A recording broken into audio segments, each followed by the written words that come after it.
ধরেন যে একটা জায়গায় পাশাপাশি ২ টা বিল্ডিং এ একই ধরনের ২ টা রেস্টুরেন্ট। যেমন ধরেন একটাতে হলো আমাদের এই কাচ্চিবাই, আরেকটা হলো সুলতান স্টাইন। ২ টাতেই তো সেম টাইপের খাবার বিক্রি করে এবং ২ টার খাবারের দাম মোটামুটি সমান। আমরা এটা জানি, খাবারের টেস্টও কাছাকাছি। এখন এই ২ টা রেস্টুরেন্টে আপনি যেখানেই খেতে যাবেন আপনারা জানেন যে সরকারি নিয়ম অনুযায়ী মানে দেশের ভ্যাট আইন অনুযায়ী আমরা যে পরিমাণ খাবার খাই তার মেবি ১৫% ভ্যাট দিতে হয়। এখন এই ভ্যাট যে আমরা প্রদান করি, সেই ভ্যাটের টাকা সরকারি কোষাগারে জমা হচ্ছে কি হচ্ছে না এই নিয়ে ব্যাপক তর্ক আছে, ব্যাপক আপনার সমালোচনা আছে, অনেক আলাপ আলোচনা আছে। এখন এই সিচুয়েশন এ আমি একটা আইডিয়া শেয়ার করি। মানে যদি এরকম করা হইতো যে ধরেন সরকার আ ঘোষণা দিল যে যারা বাংলা কিউআর এ পেমেন্ট করবে তাদের জন্য একটা বিশাল বেনিফিট থাকবে। বেনিফিটটা কিরকম? যে ওই যে ২ টা রেস্টুরেন্টের কথা বললাম, ধরেন একটা রেস্টুরেন্ট বাংলা কিউআর এ পেমেন্ট নেয়। কে নেয়? ধরে নিলাম যে কাচ্চি ভাই পেমেন্ট নেয়। আর সুলতান'স ডাইন কি? ওই ট্র্যাডিশনাল অলরেডি যেভাবে পেমেন্ট নিচ্ছে কার্ডে, তারপরে আপনার বিকাশ রকেটে পেমেন্ট নিচ্ছে, নগদ টাকায় পেমেন্ট নিচ্ছে, এভাবেই পেমেন্ট নেয়। মানে বাংলা কিউআরটা ইউজ করে না। সরকার ঘোষণা করে দিল যে যদি এরকম ঘোষণা করে আরকি আমি বলতেছি যে যারা বাংলা কিউআর এ কোনো কিছু কেনাকাটা করবেন বা কেনাকাটার পেমেন্ট করবেন, তাহলে যে বিক্রেতা সে তো ভ্যাট পায়। যেমন রেস্টুরেন্ট গুলাতে যে খাবার বিক্রি করতেছে তারা তো ভ্যাট পায়। এই ভ্যাটটা সরকারি কোষাগারে জমা দেয়। তাই না? এখন সরকার বলল যে যেই ভ্যাট আপনারা প্রদান করেন যেমন ১৫% যদি বাংলা কিউআর এর মাধ্যমে পেমেন্ট করেন তাহলে ৫% ভ্যাটের টাকা আপনি রিটার্ন মানে ব্যাক পাবেন, আপনার অ্যাকাউন্টে চলে আসবে। আর ১০% টাকাটা সরকারি কোষাগারে জমা হবে। এটা কেন করতে পারে সরকার? এটা এই কারণে করতে পারে যে বাংলা কিউআর এ যেন মানুষকে আগ্রহী করে গড়ে তোলা যায়। এখন এই ধরনের যখন সিচুয়েশন তৈরি হয়, তখন সবাই যেখানে বাংলা কিউআর এ পেমেন্ট রিসিভ করে, সেই রেস্টুরেন্টে ভিড় জমাবে না? কারণ সেখানে কেনাকাটার পরে, খাওয়া-দাওয়ার পরে পেমেন্ট করলেই ৫% টাকা তার অ্যাকাউন্টে আবার ব্যাক চলে আসতেছে। তো একইভাবে যখন পাশের রেস্টুরেন্ট দেখবে যে আপনার শুধু বাংলা কিউআর এ পেমেন্ট নেয়ার কারণে কাচ্চি ভাই আসলে লাইন লেগে গেছে মানুষ খাওয়ার জন্য। তখন ওই যে সুলতান'স ডাইন সেও কি বাংলা কিউআর নেয়ার জন্য বাধ্য হয়ে যাবে না? তো আমি জাস্ট এই আইডিয়াটা এই কারণে বলছি যে আমাদের দেশে বর্তমানে রেস্টুরেন্ট, তারপরে পাশাপাশি শপিং মল, তারপরে হোটেল, রিসোর্ট, ট্রান্সপোর্টেশন এরকম নানান জায়গায় আমরা যখন কেনাকাটা করি আমরা পাশাপাশি ভ্যাট প্রদান করি। যেমন সুপার শপ গুলাতেও যখন আপনারা কেনাকাটা করেন, আপনারা ভ্যাট প্রদান করেন। এখন যদি এমন কোনো আইডিয়া চলে আসে যে ভ্যাটের একটা অংশ যে ক্রেতা সে ফেরত পাবে যদি বাংলা কিউআর এর মাধ্যমে পেমেন্ট করে, তাহলে কিন্তু সমস্ত ক্রেতারা ওই দোকানটাকে সিলেক্ট করবে কেনাকাটা করার জন্য যেই দোকান বাংলা কিউআর এ পেমেন্ট নিচ্ছে।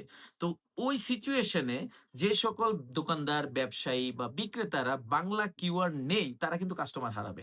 তখন তারা বাধ্য হয়ে বাংলা কিউআর এর দিকে ঝুঁকবে। তো এইভাবে বাংলা কিওয়ার্ডটাকে কিন্তু চাইলে জনপ্রিয় করে গড়ে তোলা যায়। এরকম একটা মডেল আমি বাংলাদেশের বাইরে শুনেছি এবং সেই দেশে আসলে এইভাবে বাংলা কিওয়ার্ডটাকে পাবলিকের কাছে জনপ্রিয় করেছে। আপনি যখন নগদ টাকার লেনদেন না করে বাংলা কিওয়ার্ড এর মাধ্যমে লেনদেন করবেন, আপনার সমস্ত খরচের রেকর্ড কিন্তু থেকে যাচ্ছে। যে বিক্রেতা তারও সমস্ত বিক্রয় বা আয়ের রেকর্ড থেকে যাচ্ছে। মানে রেকর্ডেড ট্রান্সেকশন হচ্ছে।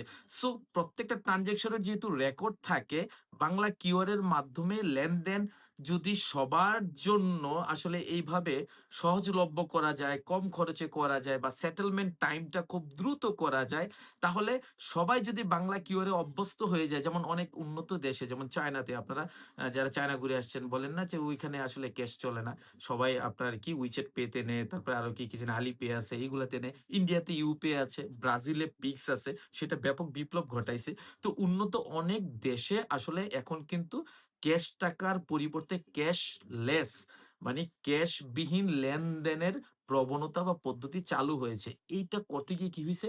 নগদ টাকার ব্যবহার কমে গেছে। সুতরাং নগদ টাকার ব্যবহার যেহেতু কমে গিয়েছে তাদের সেন্ট্রাল ব্যাংক নগদ টাকা ছাপাইতে এবং এটা বিতরণ করতে, ম্যানেজ করতে যে খরচ সেটা কমে যাচ্ছে।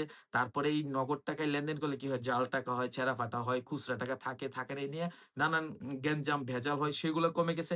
একই সাথে নগদ টাকার ব্যবহার কমে যাওয়ার কারণে এই যে ঘুষখোর দুর্নীতিবাজ যারা আছে তারা কিন্তু ট্রান্সেকশনটা মানে ঘুষ এবং দুর্নীতির কাজটা আগের মতো সহজে করতে পারতেছে না।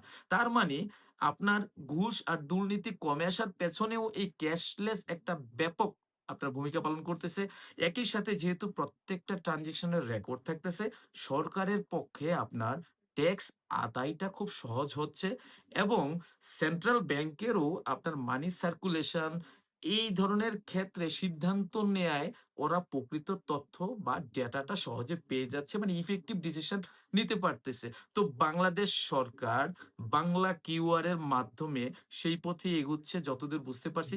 তো আপনারা আমরা সবাই আমরা যদি একটা বাংলাদেশকে চেঞ্জ দেখতে চাই, যেমনটা আপনারা জানেন যে রাস্তায় সামান্য এআই ক্যামেরার মাধ্যমে আমাদের ঢাকা শহরের ট্রাফিকের যে একটা আপনার ব্যাপক চেঞ্জ আনছে। তারা এখন নিয়ম মানতে বাধ্য। সবাই নিয়ম মানতেছে। কোন পুলিশ নাই।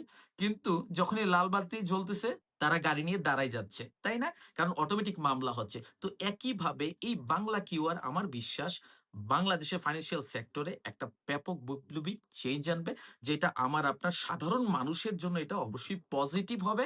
যারা ঘুষখোর, দুর্নীতিবাজ, অন্যায়কারী তাদের জন্য আসলে এটা কিন্তু একটা থ্রেট থাকবে।